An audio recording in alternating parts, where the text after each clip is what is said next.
बच्चों में आज आपको कक्षा 8 का बुद्ध चरित्र पाठ 3 आरंभिक प्रवृत्तियाँ पाठ का सार सुनाने जा रही हूँ। सिद्धार्थ क्षत्रिय कुल के थे। उन्हें धनुष चलाने और अन्य शस्त्रों के प्रयोग करने की शिक्षा मिली। सिद्धार्थ का हृदय अत्यंत ही कोमल और करुणामय था। एक बार की बात है, सिद्धार्थ अपने उद्यान में घूमने निकले। उद्यान मतलब अपने बाग में घूमने निकले। उसी समय आकाश से एक पक्षी ठीक उन्हीं के सामने आ गिरा। सिद्धार्थ ने पक्षी के शरीर में से तीर निकाला और जख्म पर पट्टी बांधी और पानी भी पिलाया। देवदत्त ने पक्षी को वापस मांगा। मतलब जो तीर चलाया था, किसने चलाया था? देवदत्त ने, जो उनका भाई था। सिद्धार्थ ने उसे देने से इनकार कर दिया। किसे देने से इनकार कर दिया? पक्षी को। दोनों में घोर विवाद हुआ, बहस होने लग गई।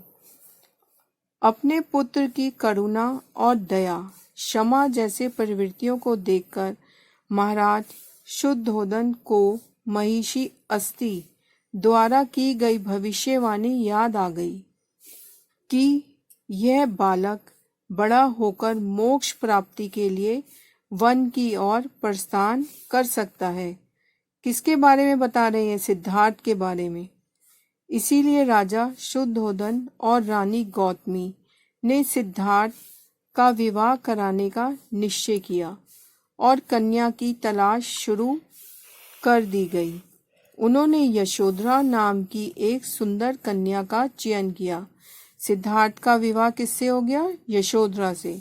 राजा ने पूरे उत्साह से सिद्धार्थ का विवाह यशोधरा से करा दिया। विवाह के कुछ समय पश्चात यशोधरा ने चंद्रमा के समान मुख वाले पुत्र को जन्म दिया। चंद्रमा के समान मतलब बहुत सुंदर पुत्र को जन्म दिया। पुत्र का नाम राहुल रखा गया। सिद्धार्थ के बेटे का नाम क्या रखा गया? राहुल। दोनों को प्रसन्न मुद्रा में देखकर राजा शुद्धोधन का चित्त शांत हो गया। परेशान रहते थे ना सिद्धार्थ को देखकर, क्योंकि अब सिद्धार्थ उस मार्ग पर चलने लगे थे जिस मार्ग पर चलने की वे अपने पुत्र से आशा करते थे। राजा शुद्धोधन ने अपने पुत्र के लिए 3 महल बनवाए। कितने महल बनवाए? 3। पहला था ग्रीष्म ऋतु में रहने के लिए, जब ग्रीष्म ऋतु मतलब गर्मी। दूसरा था वर्षा ऋतु में रहने के लिए, जब बारिश होती है उसके लिए। और तीसरा था शीत ऋतु में रहने के लिए, मतलब सर्दी के लिए।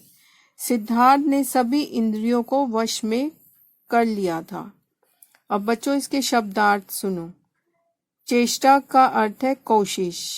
कुशाग्रता का अर्थ है तेज बुद्धि। उद्यान का अर्थ है बाग या बगीचा। प्रतीत होना का अर्थ है लगना। परामर्श का अर्थ है सलाह। वैराग्य का अर्थ है संसारिक सुख का त्याग। बच्चों ये पाठ का सार खत्म हो गया है। धन्यवाद।